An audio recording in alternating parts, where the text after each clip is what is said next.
Hello friends, आज हम लोग जो है बाल मनोविज्ञान के बारे में पढ़ने वाले हैं जो यूपी टेट और सुपर टेट सीटेट के लिए बहुत लाभदायक होता है। तो चलिए आज हम बाल मनोविज्ञान के बारे में कुछ जानते हैं। बाल मनोविज्ञान का जनक कैसे कहा जाता है? तो बाल मनोविज्ञान के जनक है पेस्टालोजी। बाल मनोविज्ञान के जनक है पेस्टालोजी। पेस्टालोजी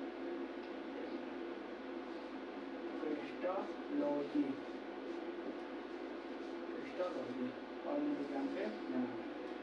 इनका जन्म कहाँ हुआ था? ये कहाँ के निवासी थे? तो ये थे अमेरिका के निवासी। अमेरिका के निवासी थे। अब इन्होंने बाल मनोविज्ञान के फादर कहे जाते हैं। ये इनके बारे में आइए कुछ जानते हैं। इन्होंने बाल मनोविज्ञान के बारे में क्या बताया, चलिए देखते हैं।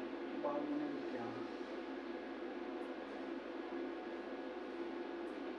इन्होंने सर्वप्रथम जो है अध्ययन किया।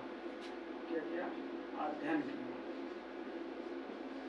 अध्ययन किया किस पर अध्ययन किया? तो इन्होंने अध्ययन किया सर्वप्रथम अपने पुत्र अल्बर्ट पर। अध्ययन अपने पुत्र अल्बर्ट कई बार पूछा गया है। अल्बर्ट पर प्रयोग किया था। और उसकी उम्र कितनी थी? उसकी उम्र थी 3.5 वर्ष। 3 वर्ष उम्र थी उसकी। अब उन्होंने इस पर अध्ययन किया था। उसके बाद इन्होंने अपनी थ्योरी को क्या नाम दिया? 3H का संप्रत्यय दिया।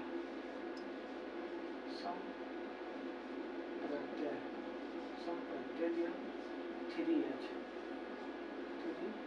का संप्रत्यय नहीं दिया था, जिसे बोलते हैं हेड हैंड और हार्ट। हेड हैंड और हार्ट कई बार पूछा गया है। ये हेड हैंड और हार्ट का संप्रत्यय इन्होंने दिया था। उसके बाद इन्होंने क्या दिया? उसके बाद इन्होंने बताया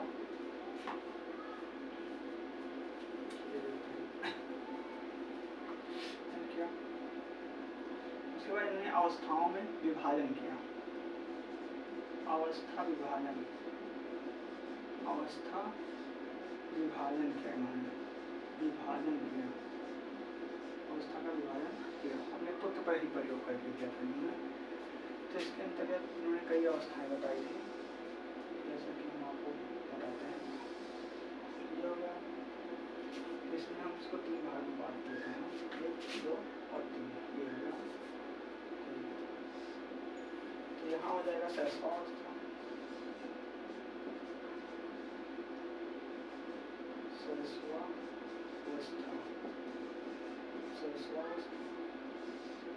ये थी जो है 0 से 6 वर्ष तक। 0 से 6 वर्ष तक इसकी सीमा थी। वर्ष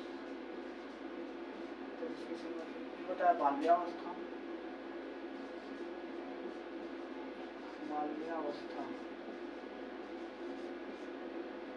इसकी समय सीमा थी 6 वर्ष से 12 वर्ष तक। 6 से 12 वर्ष तक। फिर बताया किशोरावस्था।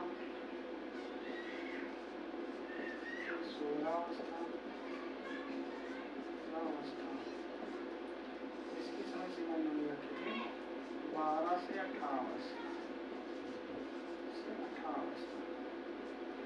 उसके बाद उन्होंने इसको 2 भागों में विभाजित किया।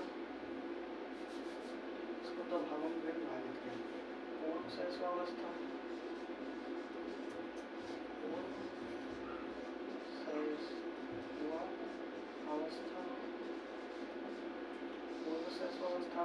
इसकी अवस्था थी 0 से 3 वर्ष। अवस्थाओं में इसका नाम क्या रखा? उत्तर शैशवावस्था।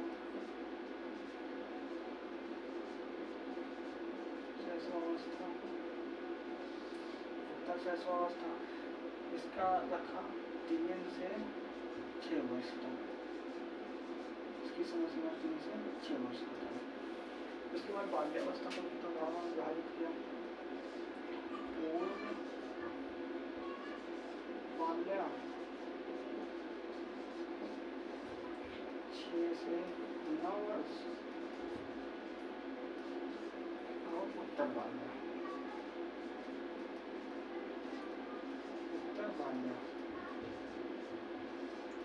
6 से 9 से 12 वर्ष। इसका किशोरावस्था का भी उन्होंने 2 पार्ट में विभाजित किया था। इसी प्रकार जैसे पूर्व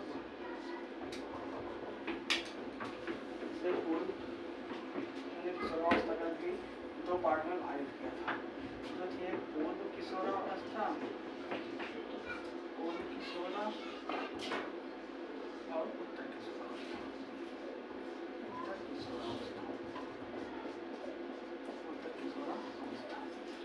ये थी 12 से 15 वर्ष, 12 से 15 वर्ष और ये थी 15 से 18 वर्ष। यहाँ से क्वेश्चन कई बार बना है। अब यहाँ ये देखते हैं। इसके बाद यहाँ से इन्होंने क्या किया, यहाँ इन्होंने अपने प्रयोग, यहाँ पे इन्होंने प्रयोग किया और किस पर प्रयोग किया? अपनी गर्भवती पत्नी पर, अपनी गर्भवती पत्नी पर, ये प्रयोग उन्होंने अपनी गर्भवती पत्नी पर किया था यहाँ पर। तो इन्होंने यहाँ पर भी 3 अवस्थाएं बांटी थी। यहाँ पर भी इन्होंने 3 अवस्थाएं दी।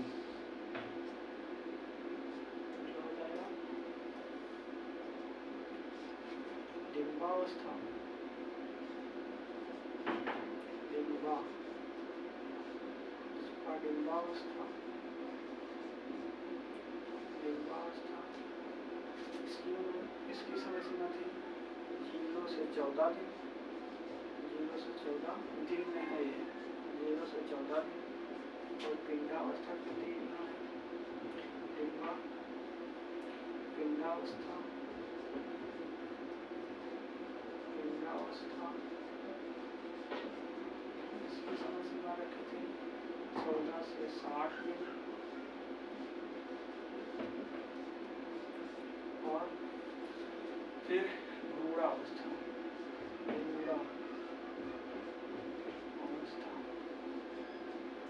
भ्रूणावस्था की समय सीमा रखी थी 60 से 280 दिन, 270 या 280 दिन कर सकते हैं इसकी समय सीमा थी। तो इतना मैंने बाल मनोविज्ञान के बारे में बताया था। अब एक तो इनके कोटेक्शन है। तो चलिए आज हम इतना ही बताते हैं, उसके बाद फिर अगली क्लास में और मिलेंगे। तब तक के लिए हम चल रहे हैं और कल अगली क्लास के साथ मिलते हैं।